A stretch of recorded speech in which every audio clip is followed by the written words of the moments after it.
Horns up and welcome to Headbanger's Kitchen. It's been a while, folks. How have you all been?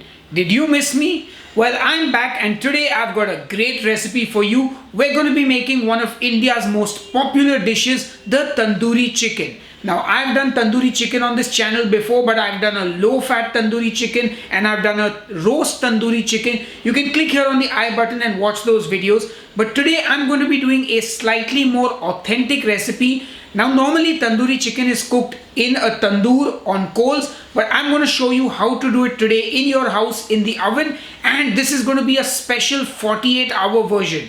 Anyway, enough jibber jabber, let's get cooking. For your tandoori chicken, you are going to need, well, a chicken, and we're using a full skinless chicken. This is a small bird around 1 kilo in weight. The first thing I'm going to do is remove the wing tips from the bird because we don't need those, and as you can see, mine comes with the neck intact, so I'm going to remove the neck as well. Now you can cook the chicken whole like this, but honestly in my experience it's better to either spatchcock the bird or just cut it in half.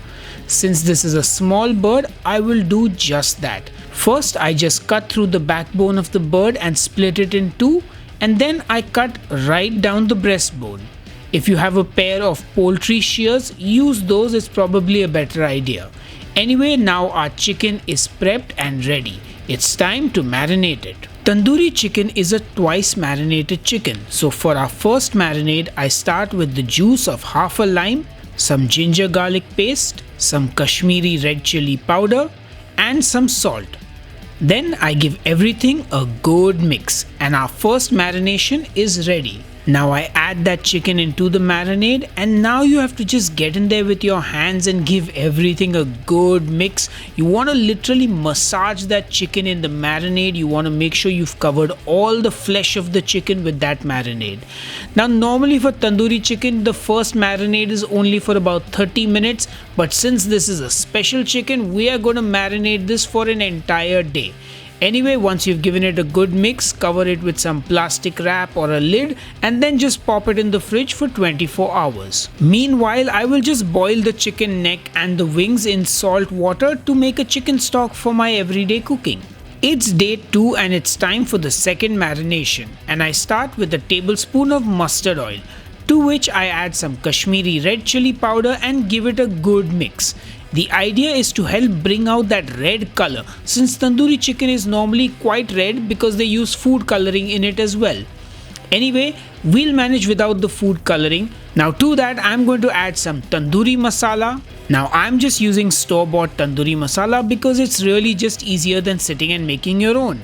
If you look at the ingredients on the packet, it's a long list of spices. Frankly, why make it when you can buy this? It's just as good. Anyway, I'll give you a recipe for a homemade tandoori masala on the blog post on headbangerskitchen.com. Anyway, in goes some salt as well. Then I take some kasuri methi or dried fenugreek leaves and crush them with my palms and add that in as well.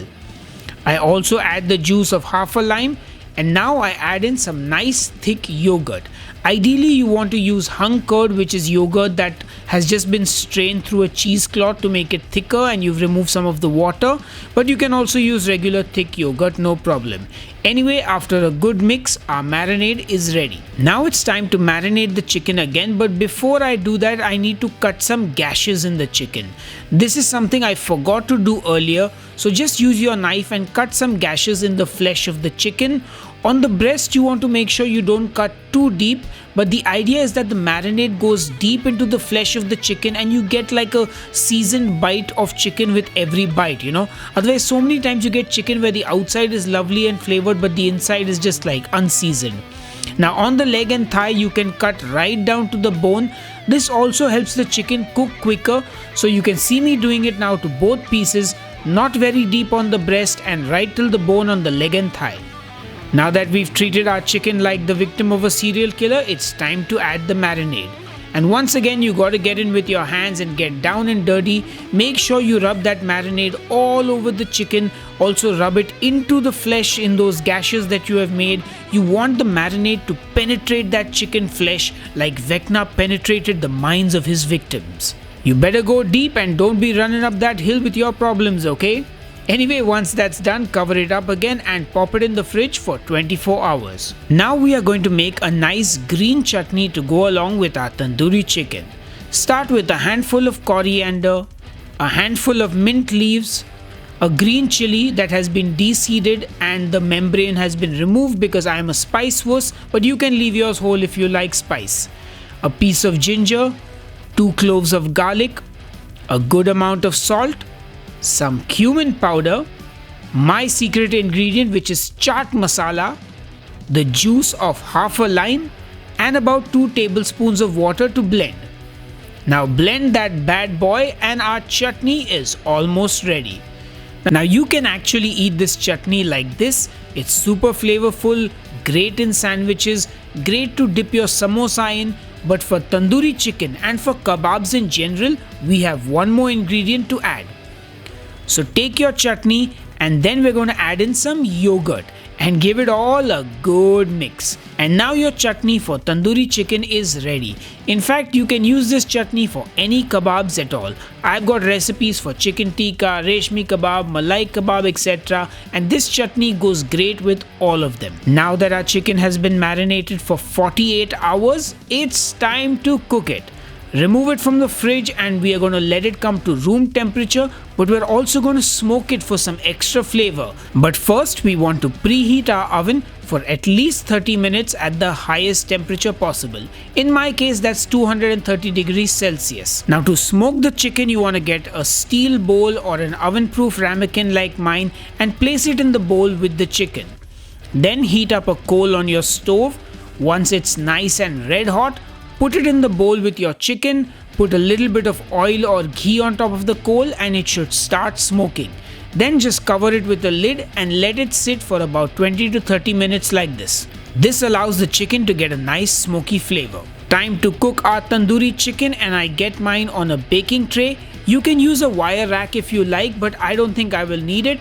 But I do recommend using some foil below to make cleanup easier, which I did not do and I regret later. Anyway, don't waste any of that marinade, get it all on the chicken and now just pop it into your preheated oven. Now for perfectly cooked chicken, you want to have one of these, a meat thermometer. This way you will always get a perfectly cooked bird. Now if you don't have an oven, you can actually cook this tandoori chicken in a pan, no problem. This should take about 30 to 40 minutes tops to cook in the oven.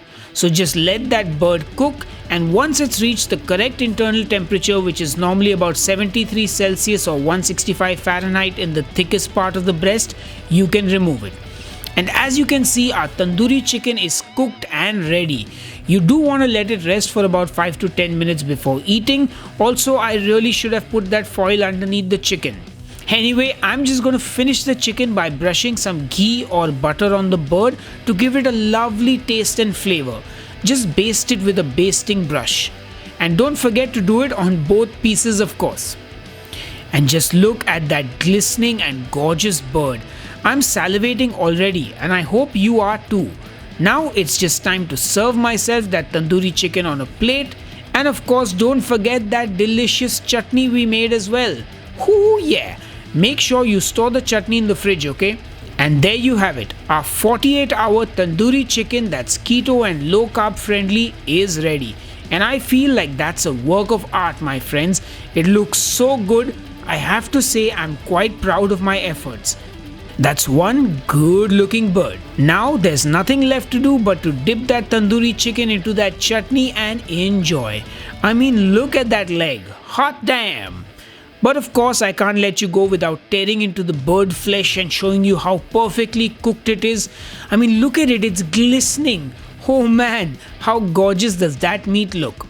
Anyway, enough jibber jabber, time to taste. Alright folks, it's time to taste the tandoori chicken and look, you don't need to marinate it for 48 hours like I did, but I wanted to try it and see if it made any difference. Anyway, let me first try the breast meat and get some of that chutney as well. It's nice, soft, tender, juicy, and that chutney goes so well with it. Wow. Very flavorful.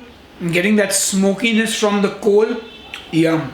And of course, gotta have the leg. Which is your favorite part of the chicken? Do you prefer the leg, the thigh, the breast, the wing? I think for me it's the leg. This is the king of the chicken. Like, because kings eat legs. Anyway, let's try it. Oh my god, that is so succulent and juicy and tender. But I'm going to be honest, guys. I don't know if the 48-hour marination made it any better or worse. So, frankly, you can marinate it for a lot less time. I'll put all the information you need in the blog post on Headbangers Kitchen.